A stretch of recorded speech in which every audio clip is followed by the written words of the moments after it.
Ladies and gentlemen, 1 year ago, a channel came out on YouTube that broke boundaries. It was called JCS Criminal Psychology.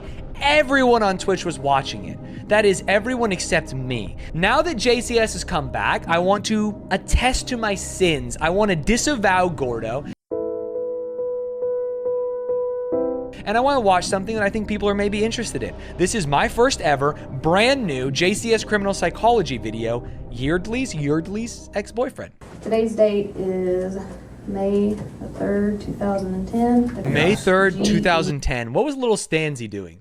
I think he was 1 month away from graduating high school? Does that age me a little bit? Did you see her go, "You got any games on your phone?" I gotta get that clip. I know this is about murder or something, but god damn, this is funny to me. You got any games on your phone? I didn't. There's no way I didn't do it. No way. He didn't do it. Damn, I feel like being handcuffed for an hour would suck ass. he's probably in there for murder, and I'm like, those handcuffs probably hurt. Do you want me to call anybody for you, George? It's an interesting concept to think of how you might respond to what would normally be an easy question. We ask that you contemplate this question while you put yourself in George's position, but not before you grasp the context of what brought him to this moment. It begins with 22-year-old sports scholar Yeardley Love. Dude, she's a superhero. What do you call this? I wanted to call it an eye mask, but that's like for sleeping. What in the fuck? Why don't more people wear these just in regular life? This would be the last photograph taken that day, capturing Yeardley's last embrace with her head coach Julie Myers. On May 3rd, 2010, at roughly 2:15 a.m., Yeardley's roommate returned from a night out to their off-campus apartment. Upon entering, she saw that Yeardley's bedroom had been broken into, at which point she rushed inside to find her unresponsive on the mattress. She had blood coming out of her nose and severe bruising across the right side of her face. But the most alarming thing was that she wasn't waking up. Her friend called 911, but their attempts at revival were unsuccessful, and Yeardley was pronounced dead at exactly 2:47 a.m. At 2:53 that same morning, criminal investigator Lisa Reeves woke up to a phone call from the sheriff's office. Is she really small, or is that guy a fucking hulk of a man? Look at the size of his head. I want to look like that. And by 3:50, confirmed that she had her first person of interest, which was 22-year-old George Hughley V, Yeardley's ex-boyfriend. She found out that George was a fifth-generation heir to a very wealthy American family. He was educated at Landon Prep, a prestigious all-boys private school in Bethesda, Maryland. Nothing good comes from private all-boys school. George was the star player of the lacrosse team and became an All-American athlete. This led to a full scholarship at the University of Virginia, where he remained a key player in the starting lineup, and where he would also meet, then spark a romance with fellow lacrosse player Yeardley Love. Is he wearing a Timo hat?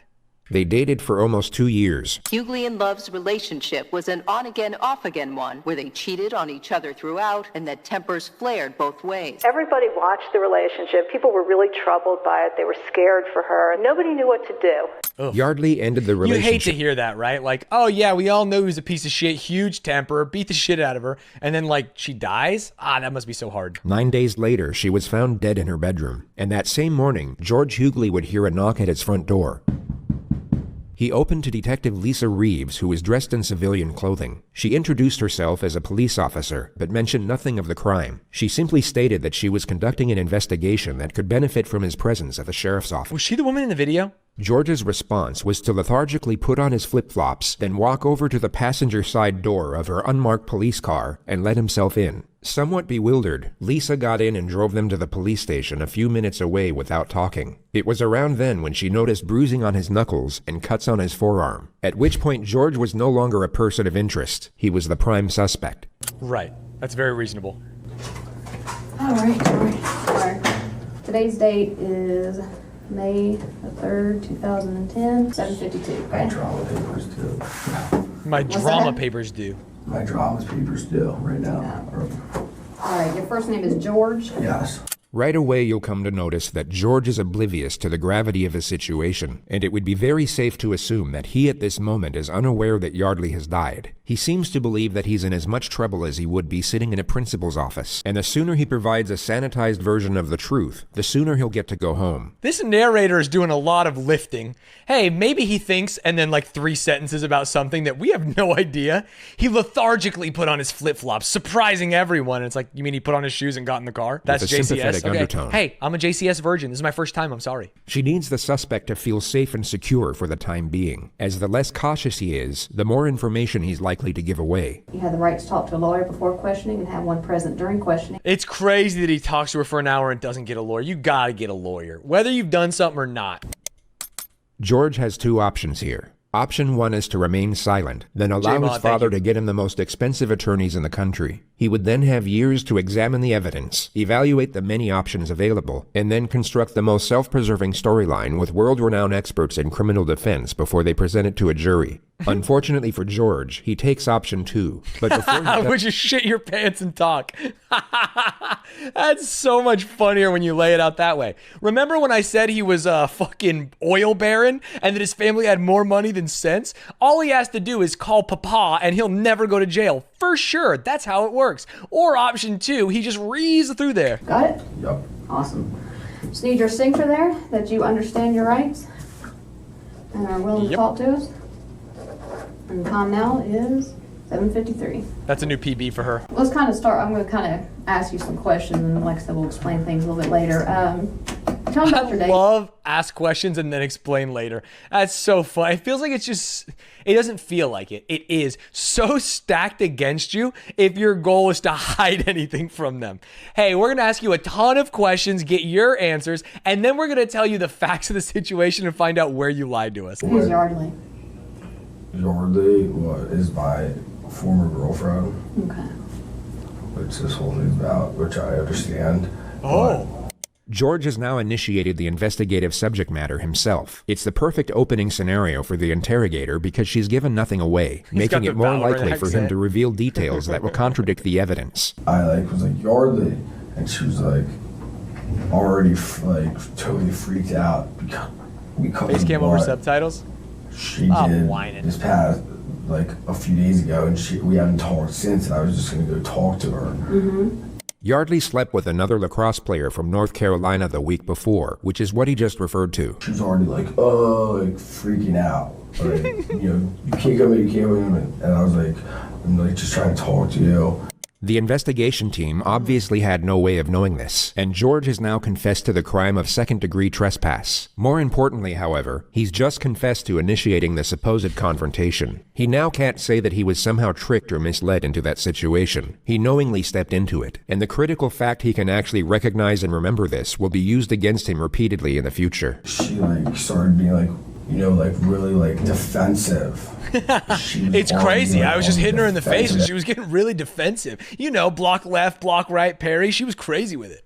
Sat up, her bed's against the wall. If it was in this corner, she started being getting all aggressive.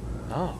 After this. And so I was like, all right, chill out, and shook her a little bit. So just to recount what George said over the last 47 seconds, Yardley was defensive. While being in a defensive state, she backed up against the wall. She then became It's actually so funny to hear it repeated. It's not funny because this is really sad, but he's like, let's just get that straight. And then says how George's stupid response it to this supposed aggression was to initiate physical contact. And she was being no, hitting her head, stop, she was in the corner, I was sitting on the bed, I was like, stop, So sorry, his defense is she was beating herself up. So let's go back half a minute and dissect what actually just happened there. He will now say the words, "and she started being like," then simultaneously mimic a body colliding with the wall. He will then stop himself mid-thought and subtly modify the detail. And she started being freaking out. I was like, listen, I'm not here to do anything, I'm here to talk to you. He carefully shifts the topic from Yardley to himself and keeps it there for 8 seconds before attempting to re-explain what occurred in a more self-preserving manner. What is the point of the timer in mentioning 8 seconds? Who cares? And being no, hitting her head, No jury on the planet will believe that Yardley was voluntarily slamming her head against the wall with enough force to cause fatal brain damage. All George has done here is give away the fact that he knows Yardley has sustained some type of head injury, and now lied on record about how it was inflicted. I was like, grabbed her and I like shook her. I was like, stop, like we need to like, and looked at her. I was Oh, like, he was the savior. She's hitting her head against the wall, and he's coming in saying, please stop doing that. I never struck her. I never like hit her like in the face. I never like did this. what a fucking weird thing to do. Or anything. I was just like, I never like looked down at her when she was on the bed in the corner and just fucking slammed her. I was like a little bit persistent because of the situation. You know, my former girlfriend who like, something happened last week, you know, and I was like, all right, like, well, What happened last week? I mean, somehow we ended up. It's funny because we're framing this as like she's a brilliant investigator and interviewer, which she might be, but she has said nothing but like, hey man, what have you been up to? And then she just sits there and looks at him and nods. Somehow I was wrestling her on the floor, and I was just like, Somehow I was wrestling with her on the floor? and I was holding her. I was holding her. I was a little bit persistent. I was wrestling her on the floor. All further evidence that designates George as the aggressor. He's completely shut down his ability to argue any sort of self-defense claim. And then the conversation, I could tell, was just like, it was not going anywhere, and nothing was happening. Because you're beating the shit out of her, dude. She like went back to bed, and I left. Phase 1 is now complete. The warmth is over. It's time for the pressure. Suspect has unknowingly locked himself into a storyline that will put him away for a very long time. The risk of him shutting down or requesting a lawyer is no longer a primary concern. So the interrogator will now increase the pressure. She will confront him on certain elements that she pretended to overlook before. And the ideal scenario is to cause just enough panic so that he backpedals on previous statements and contradicts himself. All right, so you go over there, knock on the door. Her room door was closed. I knocked like Yardley, like she heard me open the door and went in. All right, went in where? To her room. All right, straight to her bedroom. Straight to her bedroom. Yeah, I mean. How'd you get through the door? Her door or the front door? Her door. This is not a hard question. You just said she opened it. Actually, it might have been locked. It was. She goes, it was. Yeah. Actually, yeah. Just be honest with me. Yeah, How'd you no, get yeah, it was locked, yeah. Because I think I put a hole. You think? I knocked on her door and I said, Yardley, are you home? I must talk to you. She opened it and we caressed. No, that's not what happened. What happened? I think I punched a hole through her fucking door, dude. What? Is he still drunk? Yeah, that you said that, yeah. Now that you say, you reminded me. I'm sorry, is this paint from the door on my knuckles? Why'd you do that? She wouldn't let me in. I guess, yeah, once I was in her room. No, before you're in a room. She was like very like, you know, like, Harley, no, I'm not, like, I don't want to talk to you. Like, You just broke her door down. what you pulled last week was outrageous. Like, I just want to talk to you. Why'd you punch the door though? This guy's like, hey, sorry, we just got to correct one note. Why did you punch the door down? Usual time to interrupt a suspect in such a contentious manner. He was giving away self-incriminating information that could be used to establish a motive. He was doing exactly what the lead investigator wanted. But Detective Ed has now stopped him in his tracks. It's a reckless maneuver at this point in the interrogation, which Detective Reeves is no doubt conveying at this moment through nonverbal communication. She now has to let the suspect respond as to not undermine their position. Because I want to talk to her. True love. True love. Detective Reeves will now bring his guard back down through a reassuring tone. She pulls this off in 3 questions. All right, well, continue on. That's fine. Continue on. So you're talking to her and she doesn't want to talk to you? Not really. I mean, we talked though. Like there was parts where we were talking, and then like. You know what you're talking about? I mean, about so many different things. Okay. What? Like what? Like what she did last week. Mm-hmm. She went to Carolina and hooked up with someone Sunday when we were still trying to figure out things. And I was over there like to talk, like I was like, this is outrageous. She was very defensive because she knew. You broke down her door, dude. And she was like, I'm not talking to you. And then she like pushed me, like, get out of here, like go. And I was like, no. And like I was like, be like, we have to talk, like, so like get like. When you're doing that, what are you holding on her? On her arms. On her arms, like maybe up here. Like shoulders, yeah. Shoulders. Like be like come on, like that's when she was like wiggle and like be like get away and like like hide get in the corner, like really like aggressive, like defensively almost. She was aggressively hiding in the corner. How'd she get back in bed? We were like wrestling. Oy, oy, oy. We stood up and I tossed her, I pushed her onto the bed. I was like, go to bed, like, I'll talk to you later. Did you touch her neck area at all? Did you choke her at one point? I may have grabbed her a little bit by the neck when we were like, strangled her. Okay. More detail that was unknown to the investigation. The fact that he grabbed her neck can now be used as evidence. It paints a more frightening picture of the incident with relation to the More frightening? It was already terrifying. Suspect's aggression toward the victim. This was an extremely damaging revelation for George's defense. The discussion moves to the moment he left, and George admits that he took Yardley's laptop. Why'd you grab her laptop? Because I was so pissed that she wouldn't talk to me. I was like, I don't know. I tried to reply, but you had my laptop. When you left out of there, I mean, you saw that she was bleeding on her nose. She's now about to ask a question with the same implication for a second time. Notice what occurred the first time. Did you go back and check on her at any point? No, I did not. Okay. Did you try to call rescue or anything to make sure she's all right? No, I did not. No. Why?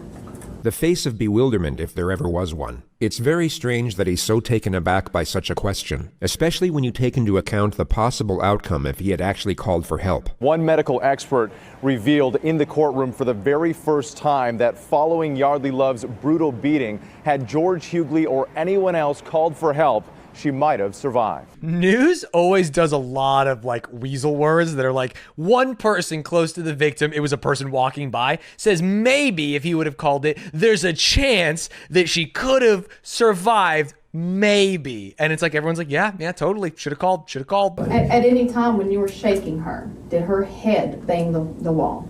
Put yourself in George's position and imagine Yardley had in fact self-inflicted her injuries. You would perhaps say something along the lines of, absolutely not. I wasn't hitting her against the wall, but like when she's like sitting there in the corner of like, if it were like this, and I'm like, already like, and I He's literally using the stop hitting yourself defense, which is bonkers. I wasn't hitting her head into the wall. I was shaking her and she was hitting her head into the wall. What the fuck? She has a pretty good knot on her head. That's why I'm asking how you can explain how that would have happened. A knot? Mm-hmm. I mean, like on the side of her head, she's been hit pretty good right there. So I'm just trying to figure out, did you hit her with something? No. Was that her head into the wall? I never touched her or struck her or anything. Touched her? You said you shook her like a salt shaker. Well, you touched her. You had your hands on her. Thank you, ma'am. I rest my case. And I said never struck her. Okay. You're pretty pissed at her from a week ago for sending you text messages. Do you have those text messages? I just love how all you have to do is nod when you're saying something, and you can get dumb people to also nod and accept the thing you're saying. Watch this one more time. She goes, yeah, you're real pissed, right? Yeah, you went in there. Yeah, huh? You beat the shit out of her, didn't you? And he's like, yeah, I guess I did. Same page. So you're pretty pissed at her from a week ago for sending you text messages. She's nodding. Do you He's have those nodding. text messages where she says she, as you put it, fucked somebody? As you put it. I didn't put it that way. But she fucked Derek. We all know she fucked Derek. We've been talking about it all week. I actually might have those, yeah. All right, you got your phone with you? Yeah. And let's pull it out and scroll through it. Let's see if we can see those. He's pulling out his phone. Oh my God, Georgie boy. Maybe guilty conscience. She will take the phone out of his hand and place it on the table. Actions that would be completely unacceptable in almost any other circumstance. Oh, quick moves. That's frame perfect. Nice. Oh, she even uses the wheel slide technique. What a lean. What a lean. We didn't save them. They were you didn't save him? like, I guess what you call like an ongoing conversation, an ongoing like instant message, and it's gone. Okay. Oh, she snatches. I'll use that one then. We'll leave that right here. And then she puts it far away. I'm gonna leave that right here. All right. Talk about how you Entered? Yeah. If I remember right, you punched a hole through the door? Yeah, I mean... Because to put your fist through the door. No, She it's has actually to my have leg, been I'm pretty your sure. leg. I didn't punch through the door. I kicked through the door. Because that's why my leg's like this. Yeah, you're right. That was your leg. I don't think it's an illegal seizure because she was like, I'm just going to put this right here, all right? And he's like, yeah. And it's like, all right, cool. Yeah. How'd you get all the bruising on your hand then? This is all from Her face. No. lacrosse. That's pretty fresh right there. Looks. This is all from my lacrosse game on Saturday. 100% got whacked during the game when I was trying to kill the clock. You don't want to use the word kill in these. The detectives leave the room for roughly 3 minutes. When they return, it appears Ed is given the chance to lead with a few of his own question. Oh, Big Ed, you gotta make good, Big Ed, because you almost threw earlier. Why did you guys break up exactly? We are not from the same area. Right. And I'm going, or she wants to move to New York, and I'm not exactly sure what I'm doing yet, but I'd like to move to San Francisco. Why'd you take her computer? I don't know. I have no idea. There's maybe because there's evidence on the computer, emails that you sent? No, there's no, I mean, you can read all the emails and everything back and forth. Detective Ed now asks George Damn, Ed actually playing hardball. if he held Yardley down on the bed. He's trying to subtly set the grounds for an argument of smothering, which isn't a terrible idea, but would be disproven by the autopsy regardless. No. Ed. Was Ed. it pretty noisy when you all were wrestling around? No, I mean. Was she screaming? No, she was not screaming, actually. I mean, if I'm cracking my head in the wall, I'm going to be saying, "Ow!" Yeah. Yeah, no, I mean, she was not screaming. Yeah. She should have been, probably, I mean, maybe.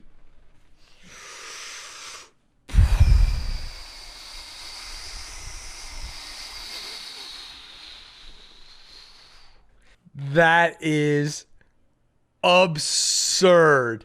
Because I'm so big and strong, you know, my mom always tells me like, oh, Georgie, you're so big and you're so strong. Everyone should be scared of you. Yeah. She should have been, probably, I mean, maybe. Did she just have a head whip? She should have been, probably, I mean, maybe. She yelps. She goes, huh?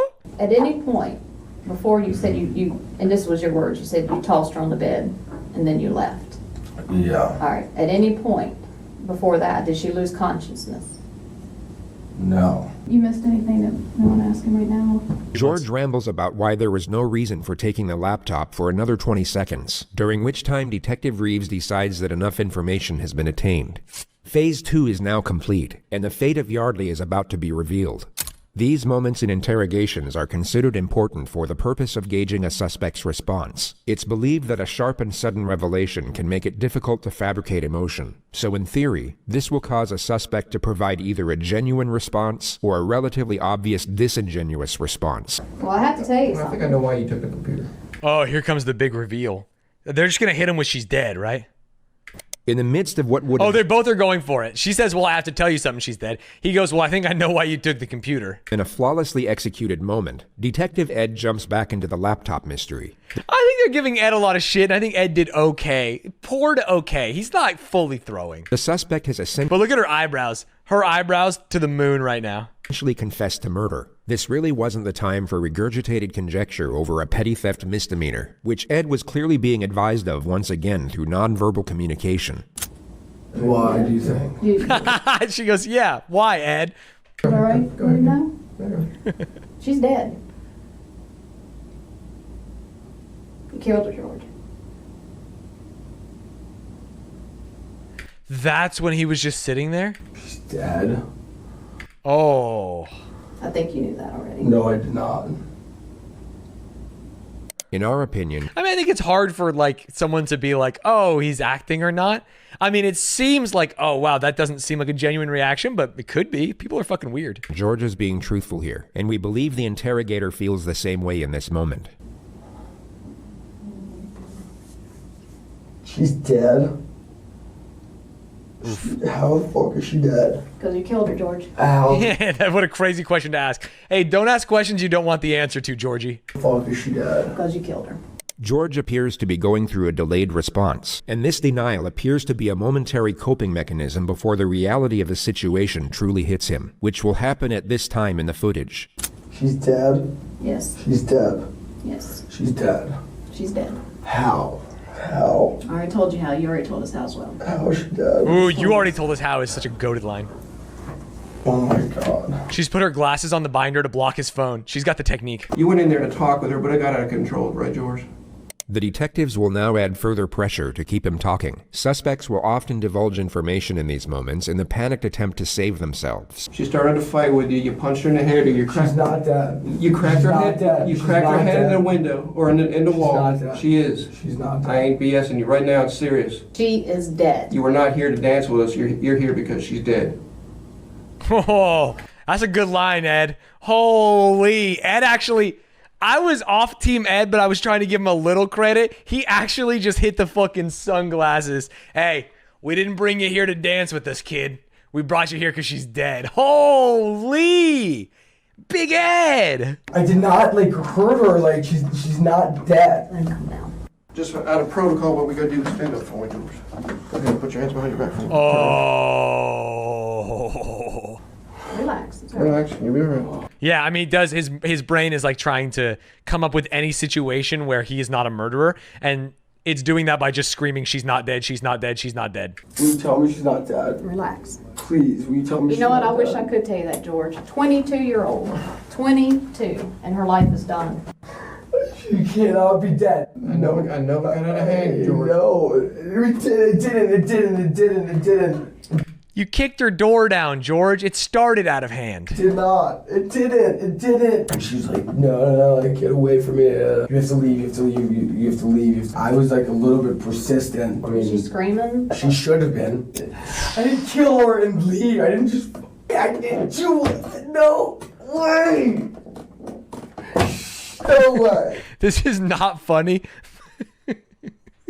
But I will say, asterisk sad surfer dude noises asterisk is so fucking funny.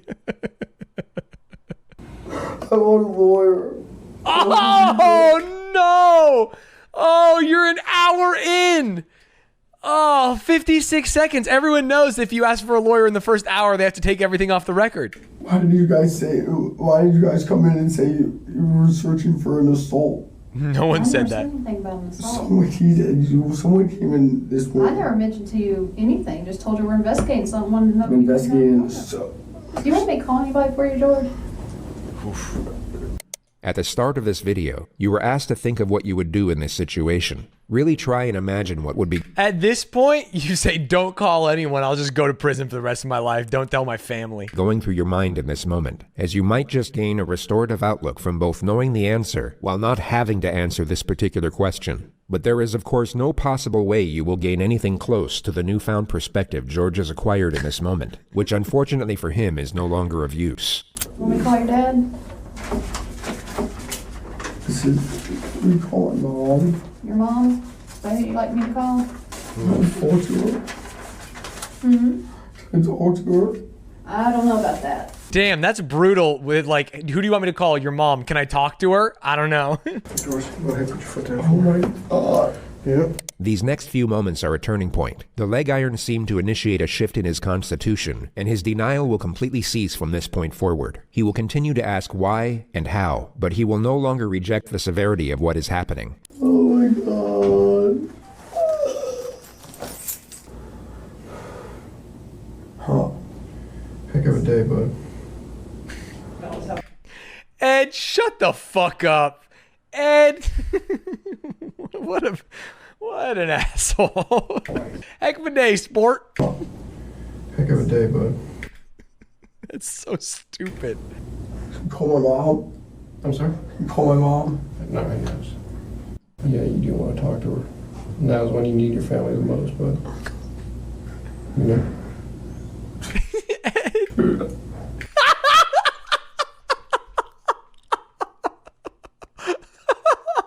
Shaka Ed. Fucking true that, brother. Now's when you need family the fucking most. Don't we all need family after we brutally murder our girlfriend? Ed is actually torturing this guy. You think Ed's laughing? Oh. Word up.